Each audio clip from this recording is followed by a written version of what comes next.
Hello, everyone. How is everyone today? Anne actually managed to get out of bed and get ready for an early morning podcast. Well, it's early morning where I am. So happy to actually be able to be on a live this morning. It's going to be a bit of a long one because I haven't been around for a few days. So grab your coffee, water, tea, your popcorn, whatever it is that you would like to get cozy with, because we've got a lot to get through today and a lot of good stuff. Actually, I am so happy. Like, I feel like we're really on a roll for 2026. So let's get to it. Hit the thumbs up button and subscribe button, please. Let me just finish tinkering with a few things in the background.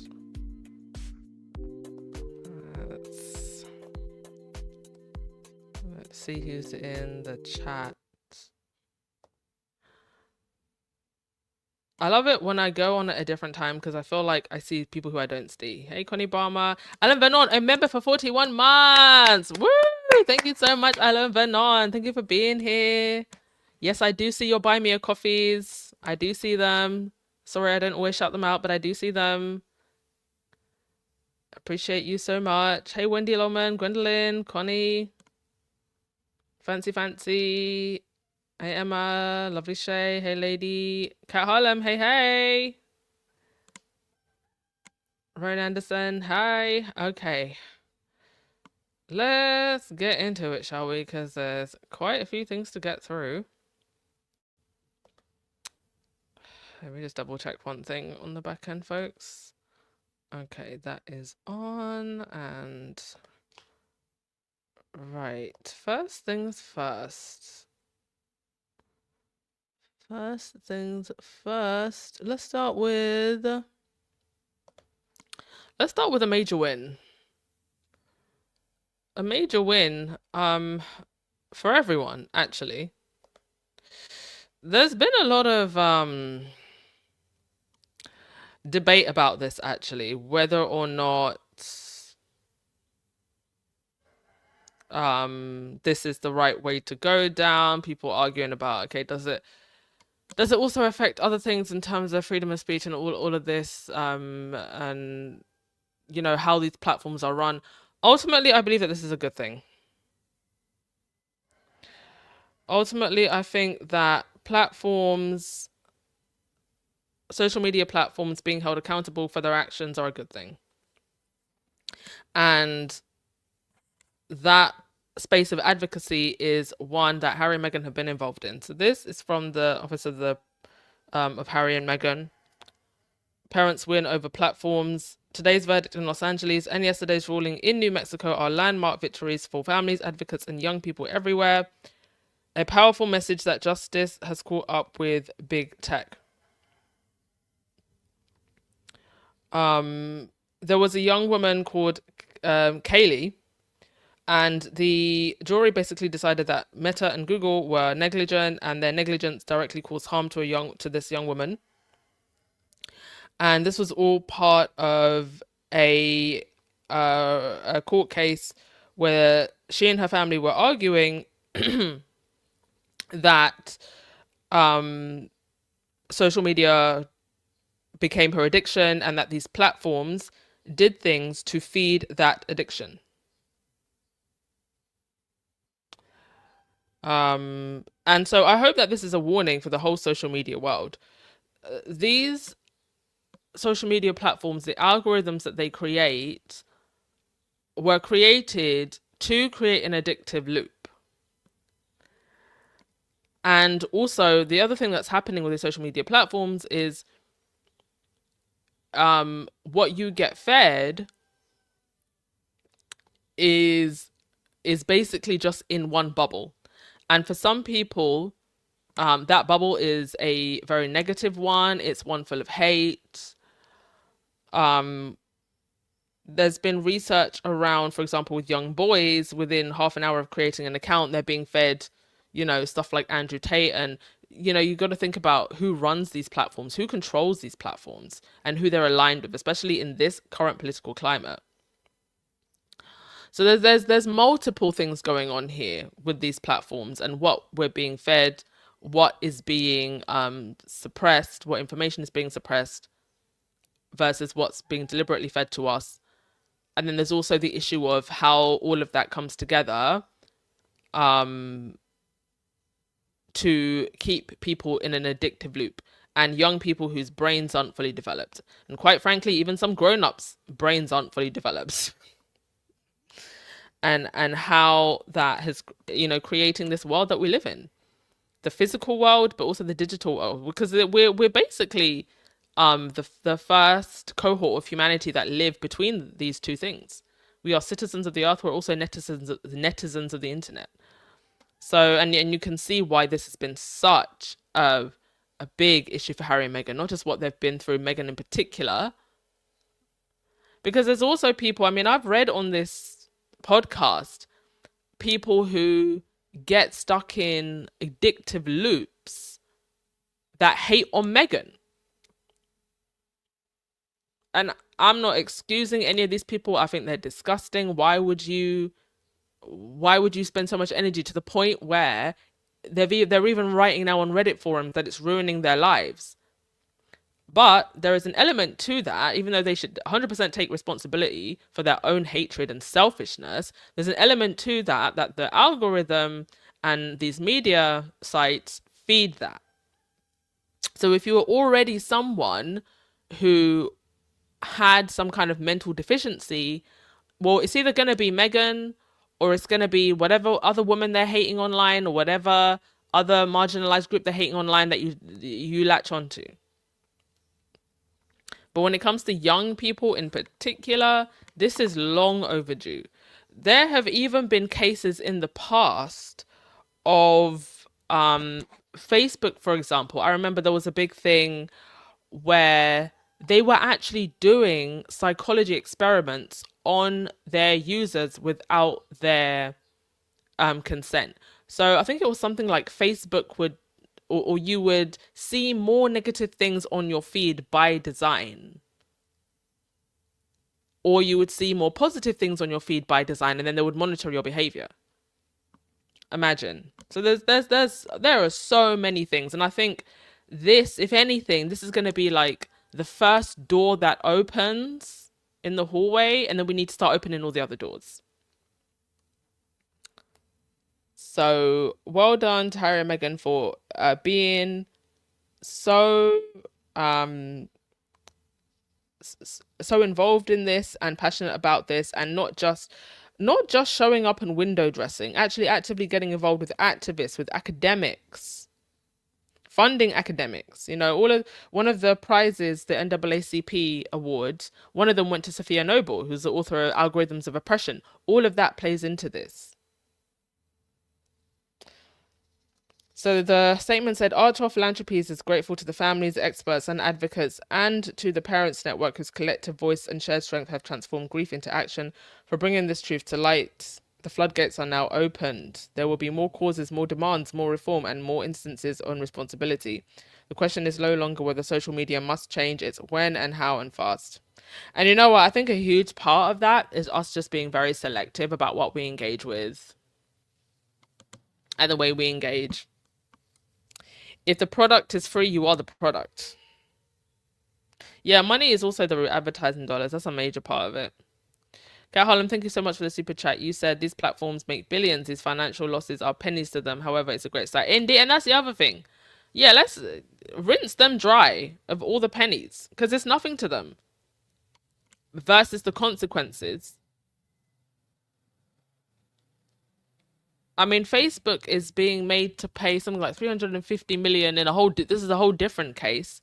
The fact that they did not stop child exploitation.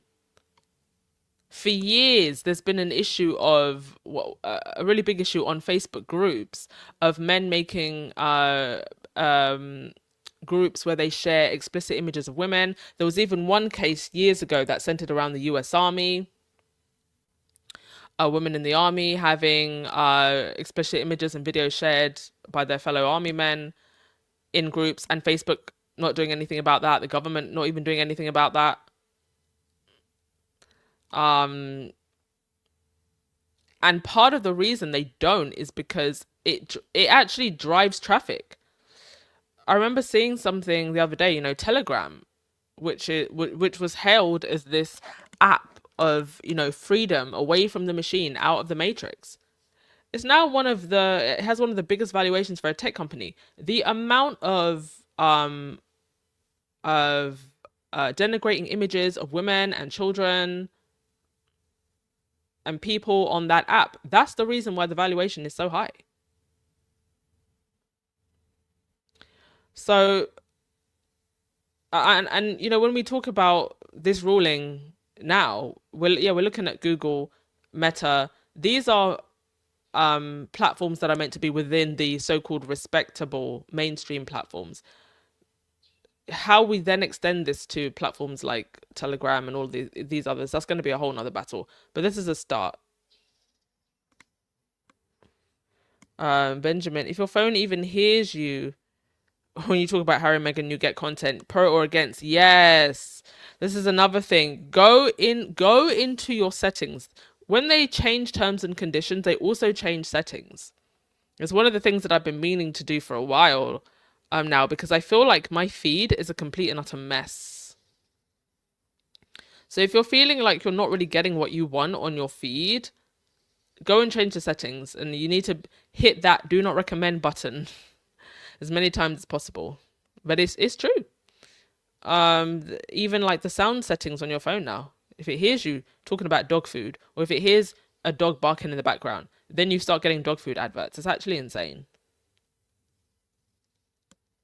Yes, Helen, I hope more platforms do. More parents do come forward and start taking action.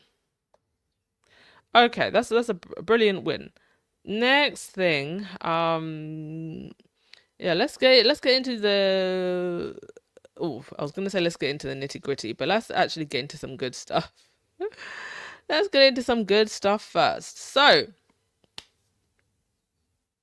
Harry and Meghan will be producing polo drama.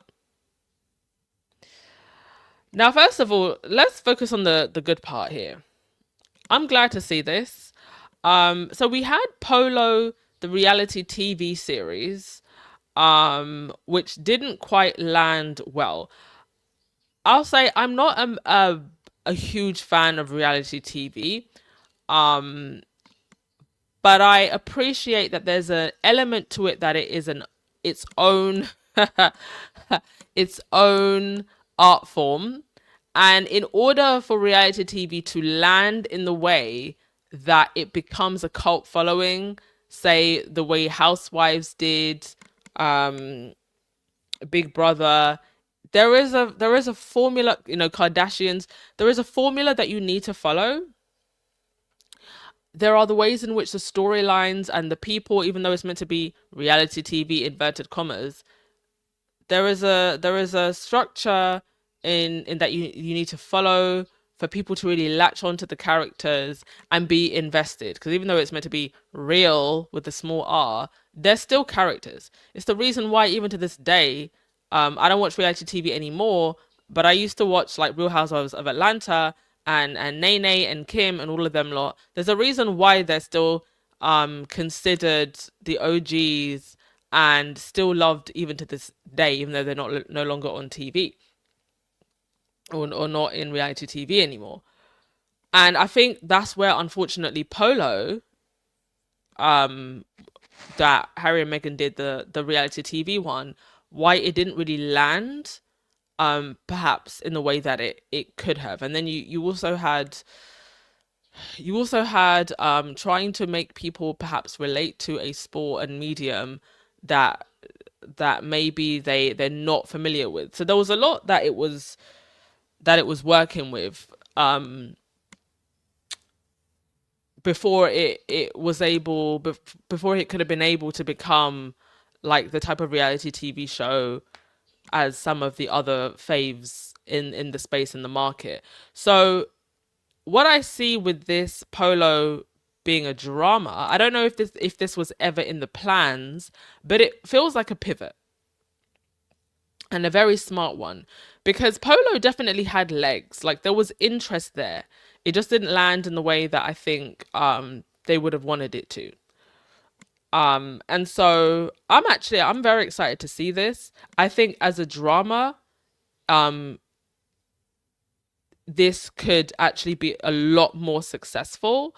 I'm thinking of the early 2000s, Gossip Girl, the OC. I mean, I religiously watched the OC for the first couple of seasons. Gossip Girl I never got into, but it was massive. I'm also thinking, okay, we're going back a little bit more into reality TV, but still scripted, like The Hills. And so that's what I'm thinking when I think of, okay, we're doing polo drama. It's gonna be all the things that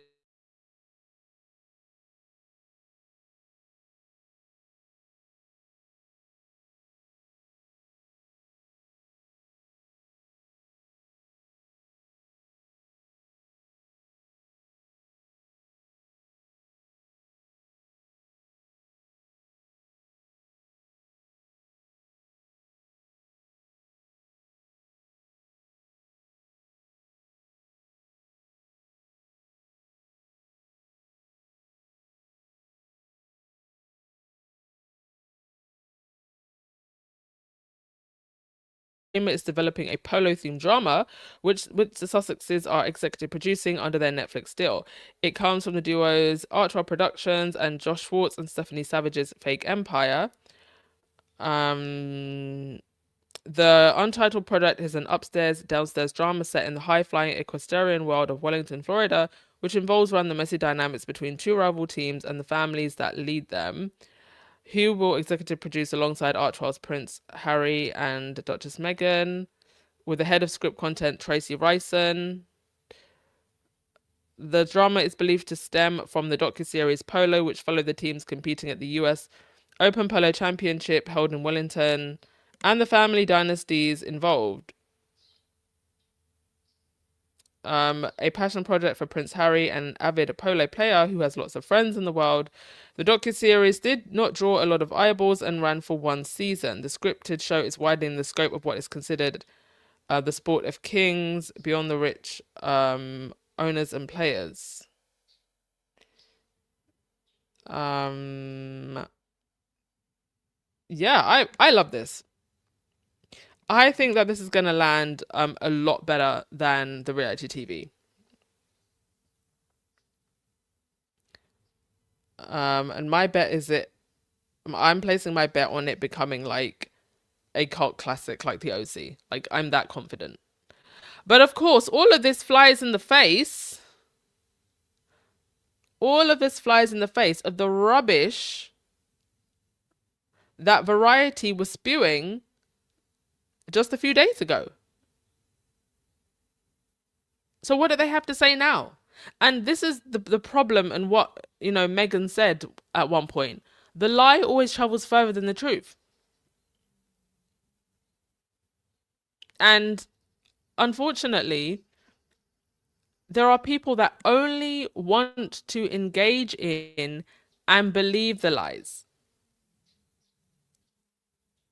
And so they will read what they read in the Variety article talking about Harry and Meghan being on their last leg, and nobody wants to work with them and all this nonsense. And then this type of story will come out, but the fake story will stick. This is like the false reality that Variety and all these tabloids are, and I now consider Variety a tabloid. It's no longer respectable in my eyes. This is a false reality they're creating, because all of these trolls will read that Variety article, and even when they're presented with real life evidence that shows them otherwise, they will still believe the lie.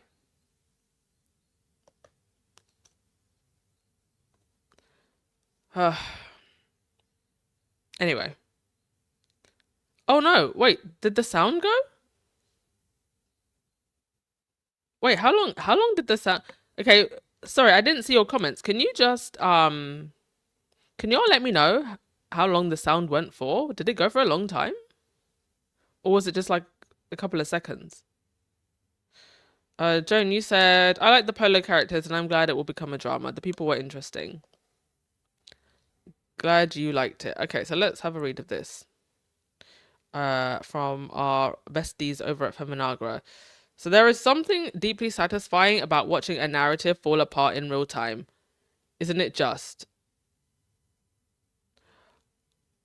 Um, just days after Breathless claims that Netflix was done with Prince Harry and Meghan, here we are with confirmation that the Sussexes are not only still working with the streamer, but actively developing a new scripted series. And not just any project, it will be a polo drama, expanding on a world Harry already knows, and also expanding on a world that Meghan knows, like an actual drama. Like, that is so exciting. Now I'm just like, okay, who's gonna get cast to play who? Who's being cast as Nacho? And the project sounds actually a lot more developed than critics would like to admit. They've like, if they're announcing this now, they've been working on it. They're probably done the script. They're moving on to casting.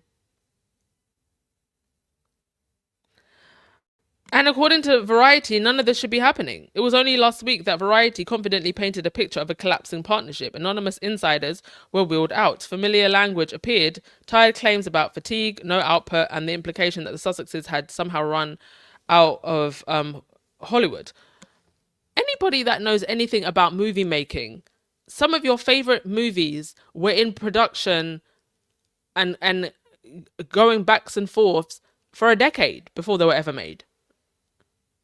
So all of this absolute nonsense about, nothing happening and nothing happening fast. Nothing tends to happen fast when it comes to movie making anyway. Period.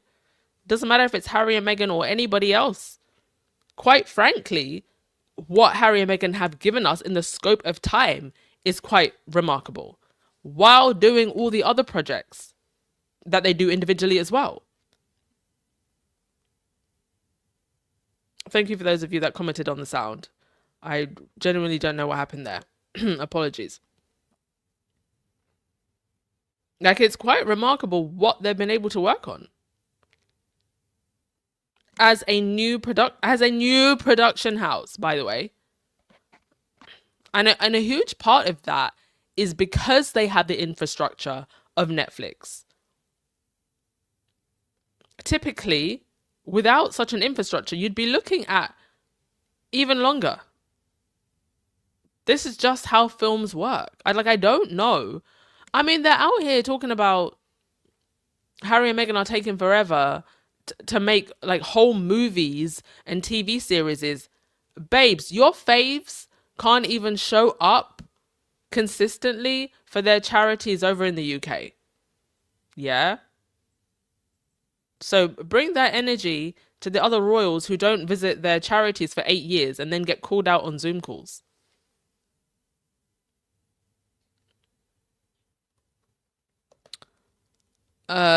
Sean Jones, the men in grey suits are once again trying to insinuate Willie and Kate into Netflix. I mean, they can try all they want. Didn't Charles just have like a docuseries that didn't it premiere on Hulu or Amazon or something? I don't know. They had a premiere and a screening for something. So instead of focusing on Harry and Meghan, why don't they focus on their faves?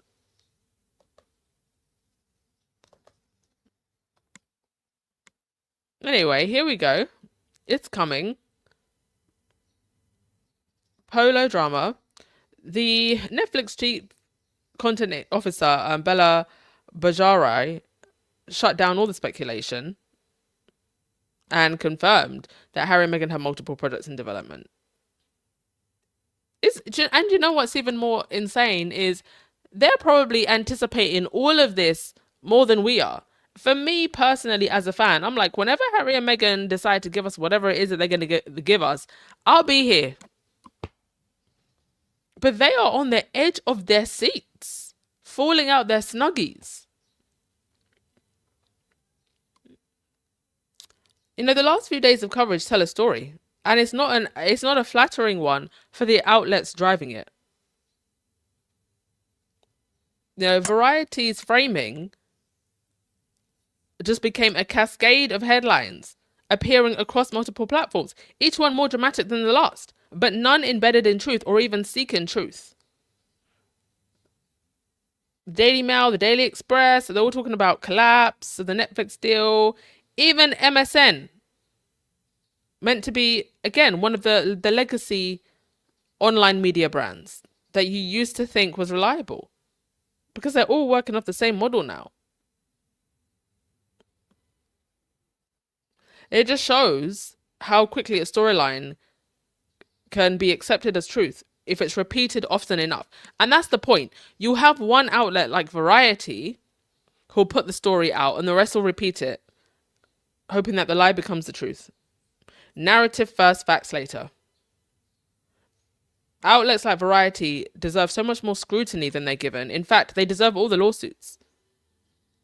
And the problem with things like this is that there is very little space legally to go after Variety for an article like that.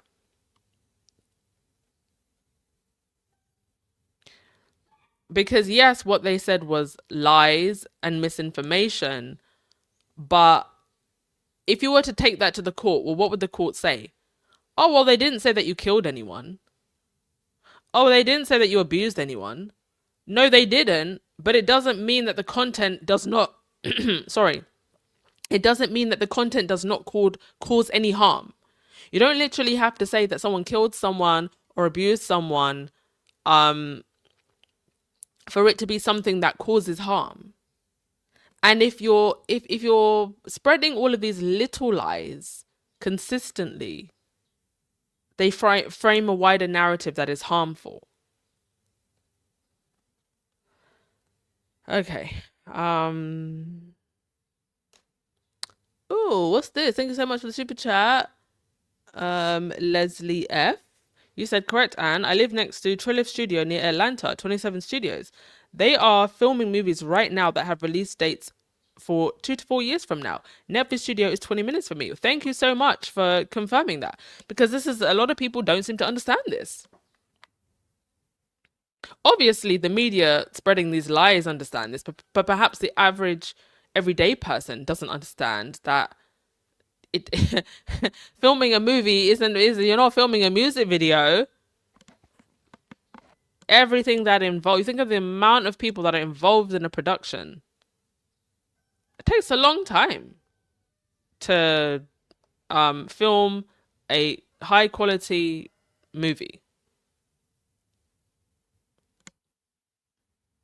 Oh yes, and that too. So we're not right, Joyce. We're not even talking about the PDF files in the palace and the non-work of the slumlord. Talking about how Harry and Meghan are failing with their projects. They're private citizens. Even if their projects did fail, so what? So what? They're private citizens running a private business. Sometimes businesses do actually fail. They are not getting hundreds of millions from the taxpayers and doing almost nothing in return for that. So you got on one side 2 private citizens running their own business, and then the other side, thank you so much, Leslie, F, by the way. And then the other side, people who are funded by the taxpayer, and no talk of the way in which they fail. But for the record, Harry and Meghan are doing perfectly fine. And even if they do fail, whoop the frickin' do. Private businesses and private projects fail sometimes. You're holding 2 people to such a high standard when they only have to answer to themselves. The royal family should be answering to the whole of the United Kingdom. What did you know about Andrew and when? Okay, so there's that. Speaking of Andrew, yeah, let's get on to that. Andrew and Fergie, who is still missing. Either she's missing or they want to slowly just erase her memory and presence from the British public's consciousness. To be honest, Fergie actually had the chance to just disappear a long time ago. But she still wanted to be visible in royal spaces, be invited to the garden party. None of these people are sorry. They're just sorry they got caught. And they're hoping you forget and you stay distracted. And with Fergie, goodness knows where she is. We might have to do a Where's Fergie campaign the same way we did when Kate went missing. Where's Fergie? Where's she at? Who's funding her? How is she getting her money? It's just incredible to me that for so long, this woman had her bills paid by nefarious figures like Epstein. And the amount of money that she was getting, both from Epstein, the royals, and probably other, people that she was siphoning money from, and just using that money, like drinking it like water, basically. I don't know how anyone with so much money could be so reckless with it. So, from Celeb Bitchy, I continue to be absolutely fascinated by the disappearance of Sarah Ferguson. You and me both. Literally no one knows where she is. No one knows where she's been for months. There are rumours and reports that she was staying in luxury spas in Switzerland and Ireland. There are stories that she spent time in Doha, Qatar back in February. There are no recent photos or reports about where she is now. She seemingly spent almost all of 2026 outside of the UK because I do think that the British papers would have caught her trail if she was within the country. True. While the Daily Mail's Sarah Vine, not Sarah Vine, doesn't know where Fergie is staying, but Vine did suggest something interesting in a new column. Now you know if if Sarah niggling feeling no neck Vine knew where Fergie was, she would definitely spill the tea. And Sarah no neck niggling feeling Vine is the former wife of Michael Gove, who used to be Boris Johnson's right-hand man in the Conservative government. So, if anybody was going to know the tea of where Sarah Ferguson is, it would be Sarah no-neck niggling feeling Vine. Apparently, Sarah still does have allies and friends. Despite everything that's come out about her gross relationship with Jeffrey Epstein. Well, of course she will still have allies and friends, because there are people who, to this day, are still very much allies and friends with the dead Jeffrey Epstein. They are all sympathetic towards each other. Sarah No Niggling Feeling Vine, in her column, says, I once interviewed her for a podcast, and she prattled on about nothing very much. Without wishing to be rude, she's not the sharpest tack in the box. Which is why, on balance, I've always thought her car crash of a life has been more cock-up than conspiracy. Certainly, in all my interactions with her over the years, I have never had the impression that beneath that honking old salon exterior there is an evil genius at work. In fact, very much the contrary.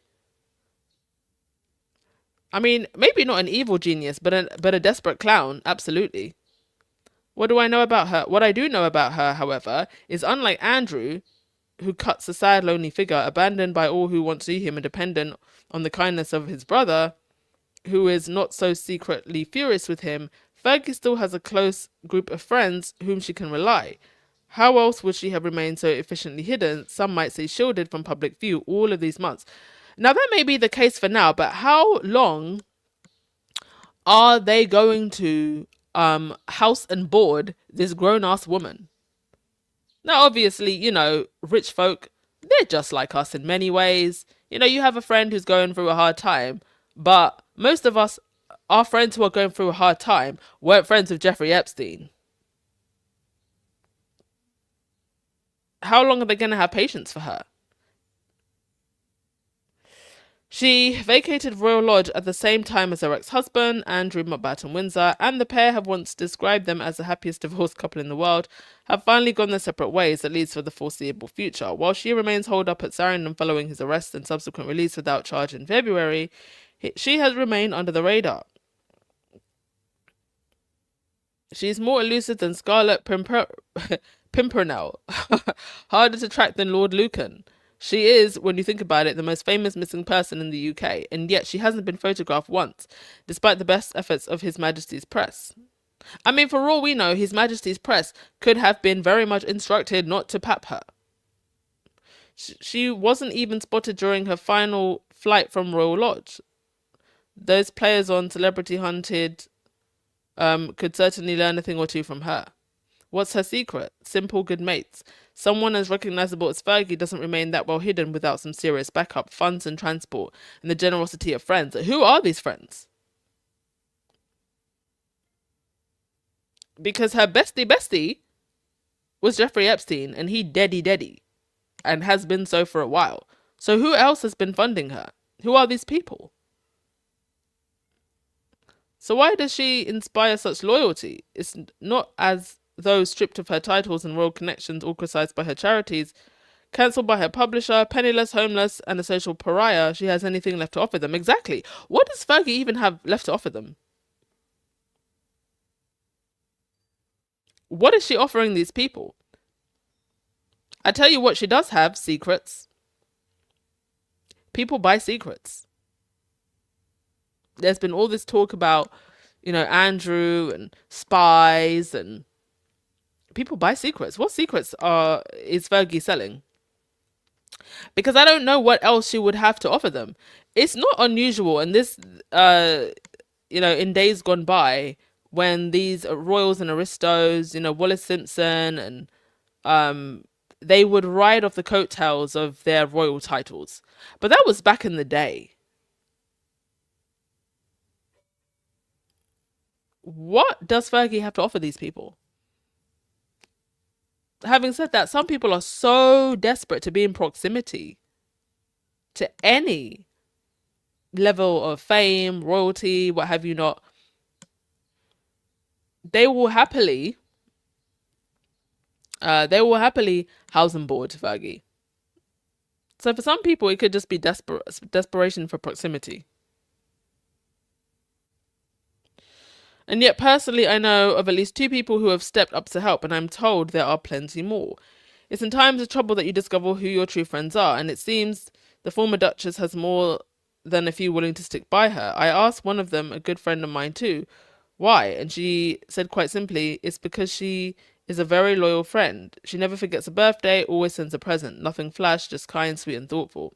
The only people who don't like her are the ones who haven't really met her, she added. She is generous to a fault, and it is a fault. She would give you her last fiver, which is probably why she's been in this mess in the first place. So the article ends by saying, while I doubt there are loads of people waiting to help Fergie, I do believe that she probably has 1 or 2 friends or wealthy beneficiaries who would be willing to help her this year. I'm so sorry, who would have been willing to help her this year. I keep going back and forth about it too. Is she being exceptionally well hidden, or is there a suspicious lack of desire to find her?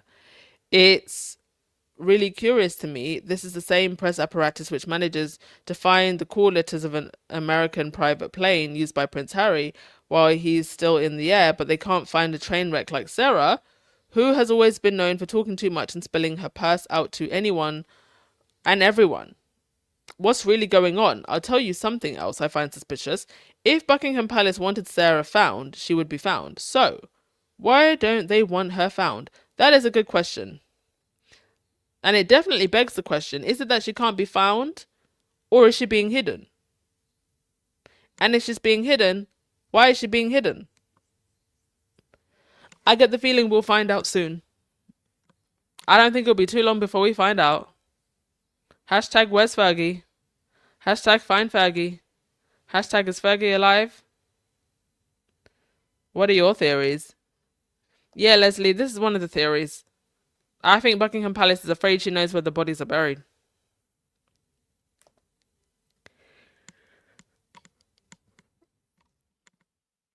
I think there's probably an extent to which they know they just have to keep feeding her.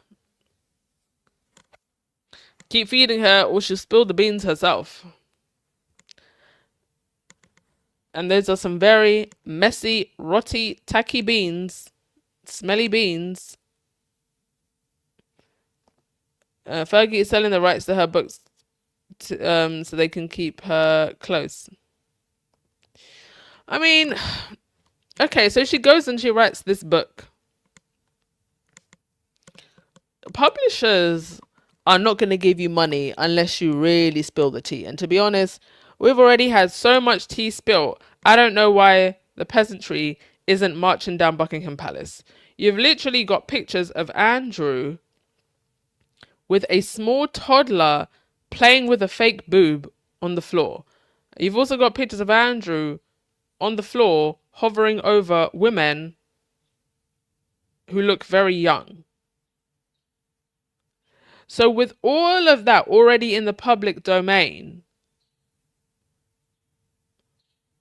what is it that Fergie would have to say that is going to be so much more heinous that it would be worth giving this lady a whole book deal?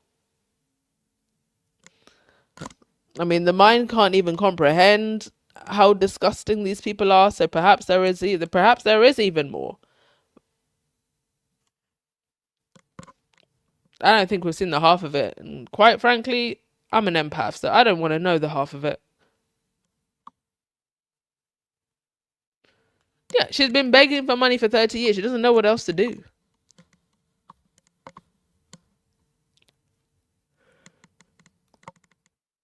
Patricia, you said, I think they wanted her to fall as the face of the earth. They probably do.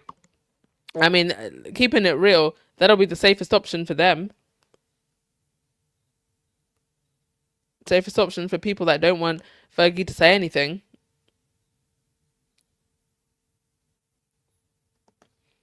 All right. That is that. Go to the next thing. Yeah, more Fergie family drama. Now her son-in-law. Her son-in-law, who's been accused of some time of, trying to use the royal name to get ahead himself. But I mean, the royals themselves are the world's biggest grifters and benefits claimants. So somebody else wants to, get some of the pie. None of my business. So has Eduardo Mapelli Mosey used his royal adjacency for financial gain? Throughout March, the tabloids have been dragging Eduardo,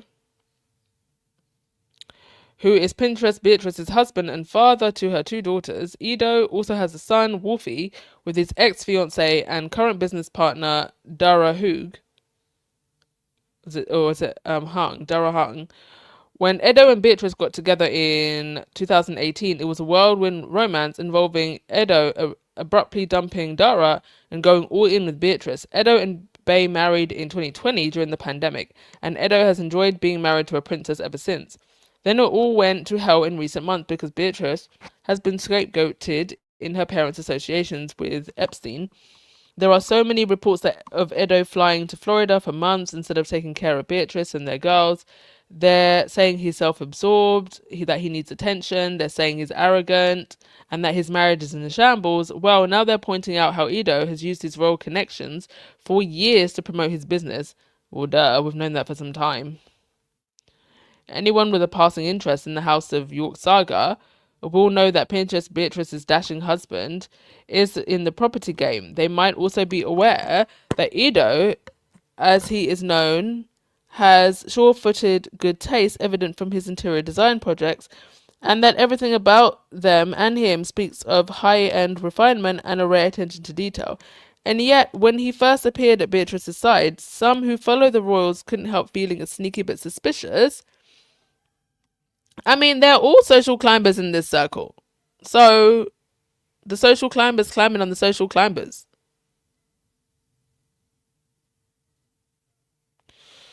So they couldn't help but have a sneaky feeling and be a bit suspicious.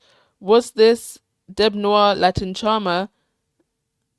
He is a scion of an aristocratic Italian family, too good to be true. Some found it strange that he left his glamorous architect fiancée, with whom he has a son, then aged just 2, for Beatrice. Miss Hung's mother, Lily, certainly thought so. She said she was shocked and believed it stunned her daughter as well. So sudden was the split. Today, some of their social circles point out that he would do well to remember that his marriage to Andrew's eldest daughter gave Edo a career and a once-in-a-lifetime boost. When he walked back up the aisle of Windsor's Royal Chapel of All Saints in 2020, he had one of the most eligible women in Europe by his side. I mean, I wouldn't go that far, but she's a princess. When they got together, Edo wasn't nearly so successful, said a former associate. Being adjacent to the royal family was transformative. To be fair, their union came up against a backdrop of COVID, which hit most property businesses. Yet the Daily Mail has discovered that Banda faced difficulties even before that. In 2018, so this is his design group. So they were reporting losses for some time. And prior to that, the company Edo started at age 23 had enjoyed some moderate success with minimal profits. But his new life as a member of the royal family coincided with a period of spectacular growth. So the company he ran, Banda, was a niche concern specializing in locating and developing upmarket homes for the rich, mainly in and around London. Yeah, I mean, I can see how his associations with the royals would help in that regard. And now it's an interior design arm with a turnover of over 2.2 million in 2024. So, and with steady profits. Let me. So, never in any interviews does Edo mention his wife or the royals, much less answer questions about them. But he was surely aware the blanks would be filled for him, thus ensuring that he would appear to be the one leveraging his status. Would he have gotten all of this if it wasn't for her? So,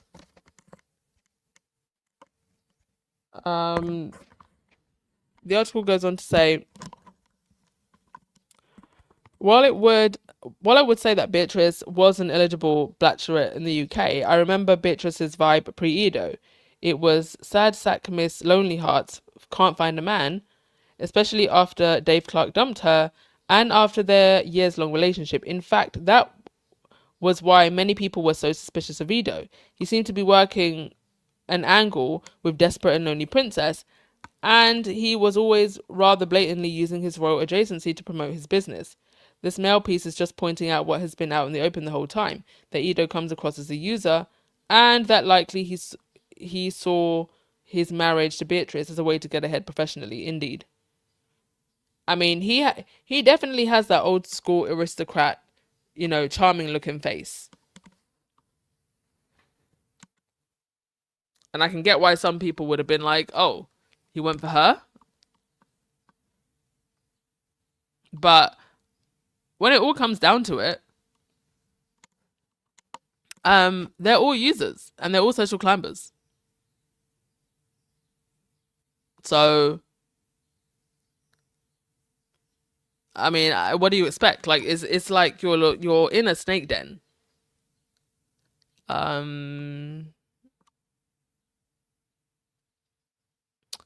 Okay.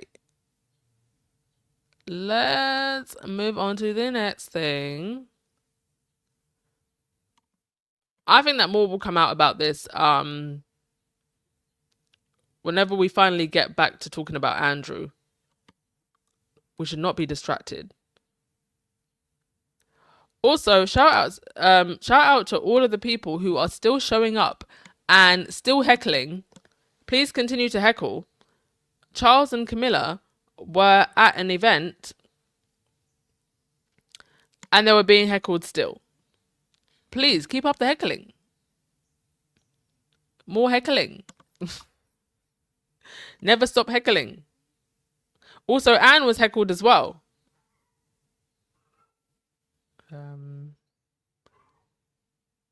Finally, somebody asked Anne, how long have you known about Prince Andrew? I mean, Anne was apparently worrying about Prince Andrew's mental health.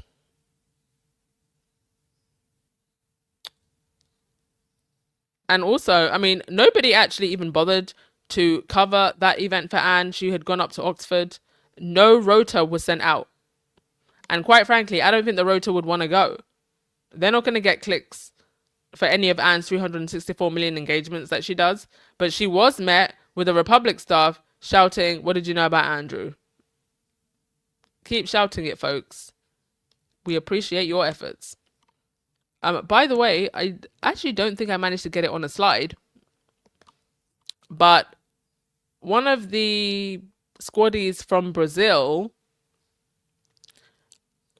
did a deep dive into the records of copyright in her country, and Meghan does indeed have, as ever, IP'd in Brazil. So we've got Australia and Brazil. She's probably also got it done in the UK. Listen, she's probably got it done in as many countries as possible at this point. If she's got it done in Brazil, why wouldn't she have it done anywhere else? I feel like they're probably even holding back reporting on this because it just proves that the business is moving forward. But shout out to the squaddies in Brazil who managed to spot that.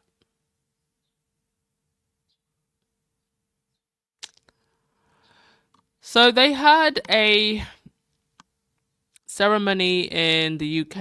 I believe the new Archbishop is a woman. And they all showed up. Now, from what I understand, it's part of etiquette that you have the ladies have to wear some kind of hat or headdress. This is what people were saying. But I felt that this hat for an event like this, for a church event, I thought this was wildly inappropriate. This is actually the second time I've seen Kate in a massive hat like this for an event. And it's almost like I feel that there's an element to which she almost does this on purpose. I didn't see any other woman in that space wearing a hat like this. For this event, I think this was very inappropriate. And when she got out of the car, the hat was fighting for its life trying to stay on her head because it was so windy. I also think the print of the coat is very kind of like old school stripe kind of look, and then with the lining, it's giving Inspector Gadget. I just don't understand it. I don't understand why. Okay, if you're gonna go for the coat dress look that you've been, I mean, I guess that's her signature, to be honest. But you could still do something just more modern. This is just ugh. No, absolutely not. Okay. And I don't understand why you would wear a hat like that for an event like this. I didn't see any of the other ladies, the Aristo ladies, wearing something like this. Remember at the, who was it? Phillips Memorial, she wore a very similar thing with polka dots. So, raw image management and editorial rewriting of Kate Middleton coverage. Now, this is in reference to an article that was put out about Kate and then almost immediately changed. And this isn't the first time we've seen something like this. There is definitely a direct link between the Palace and the Daily Fail. So Liz Jones wrote this article and then it was pretty much deleted. Vanished. But they couldn't protect Meghan, yes?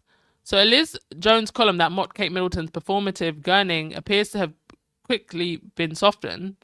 Why does this matter? Well, the palace has spent years pretending it was powerless to stop media cruelty towards Princess Diana and Meghan Sussex, yet criticism of Prince William and Kate keeps getting buried, edited, or quietly downgraded. The funny thing about the Wells is that the mask always slips when the criticism gets even mildly personal.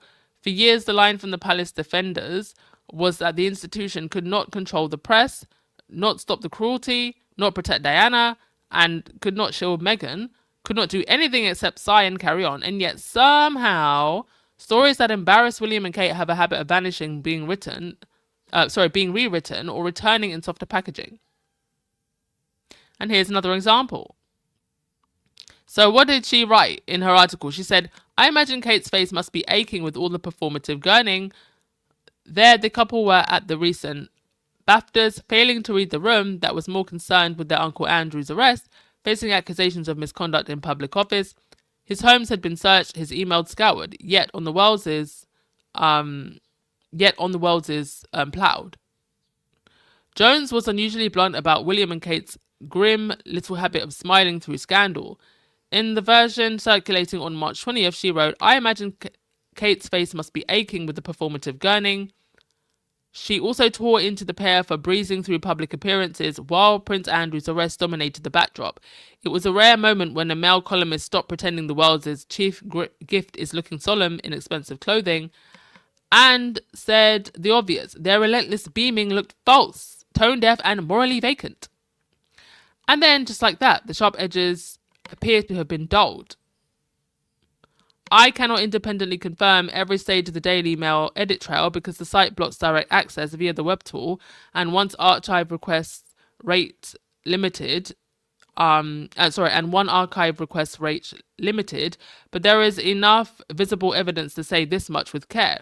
The article remains traceable under the same Daily Mail URL, while outside traces show different headline renderings, including why so many are now gravely concerned by this picture of Kate and William, and a softened version rendered as why many are concerned by this picture of William and Kate. The line about Kate's performative gurning also continued to circulate in copies and discussion of the piece, which suggests the core criticism was not wholly erased, even if the presentation was toned down. I mean, editing and re-editing and deleting and all of this for what? For what? The moment you have one of these writers step out of line, they're pushed right back into place again. But you're seeing how much they actually want to speak the truth. They're just not allowed to. The fact that she would even publish it in the first place. Even the likes of Liz Jones are sick of it.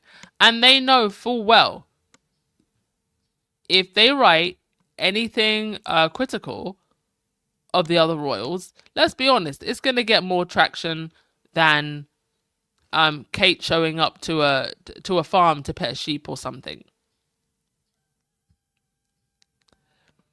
And that leaves a very ugly... the palace cannot keep selling two stories at once. It cannot claim helplessness when women like Diana and Meghan are torn apart, then suddenly discover leverage when William and Kate are embarrassed. Either the institution has influence or it does not. The record now suggests it does, and that leaves a very ugly conclusion. The leftovers were never enough because this was never about mere survival. It was about hierarchy. Some family members are allowed to be fed to the wolves, others are cushioned even from the mildest bite. Indeed. But how much longer are they going to cushion this? Because listen, pictures tell 1,000 words. And what do these pictures tell you? Kate in that carriage looking like the fairy tale is actually a whole nightmare, which it is. And Meghan looking peaceful with her friends. Kate, you said, Kat Harlem, you said, Kate wore the large hat on purpose. She needs to give people something to talk about, otherwise she'll be ignored. That's what it feels like. That's honestly what it feels like. Sam, considering the constant criticism, you think should hire a stylist. Hire a stylist to do what? Because the last one was just copying Meghan. Natasha Archer.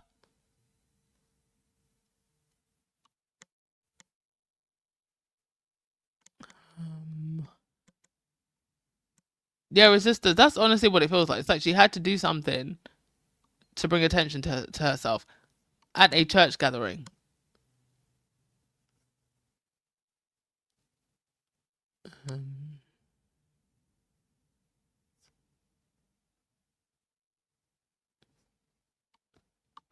Okay. Thank you so much for the super chat, Cat Harlem. Appreciated. TV Oud, you never see Kate with friends. No. You don't.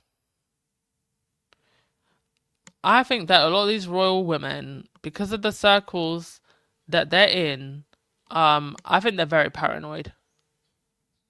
I think they're exceptionally paranoid.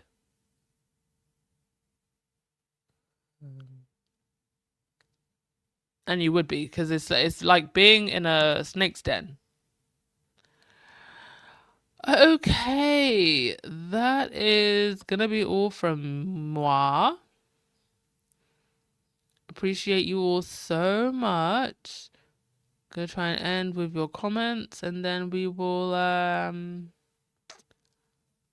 wrap things up. Thank you for coming, folks. Hope you enjoy the rest of your evening and your day. Oh, did Megan's friend Kelly have her baby boy? I haven't looked at her page. Let's have a look. I just know that Megan threw her the best baby shower. Let's have a look now. Did she post on her page? Oh, yeah, it's literally the first thing that's come up on my feed. Sweet baby boy. Oh, adorable. Congratulations to her. Oh, thank you for letting us know. And so wonderful. I mean, they lost their baby boy. Well, I think he was a toddler. Their young boy, George. Was it Georgie? Absolutely devastating. And so, to for her to have her lovely her baby boy now. Good for her. Good for her and her family. And also, oh, I forgot to mention, I believe the Alliance of Mums, the charity event that they held, Kelly runs that, and they raise money for children in foster care. I think they raised something like 1.4 million or something like that. They raised a lot of money. So congratulations to Kelly for that, and her little one as well. And what a lovely friend to Meghan she is. Joan Garcia, member for 26 months. I am so glad that you've stood by all this time. Thank you so much, Joan Garcia.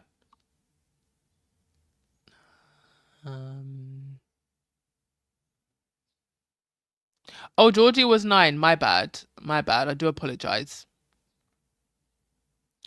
Okay, Cookies and Cream, gonna give you the last word of the day. Everyone, please stay safe, pray, don't peg, and always hydrate. Absolutely. Have a wonderful day, everyone. I'll see you tomorrow. Ciao.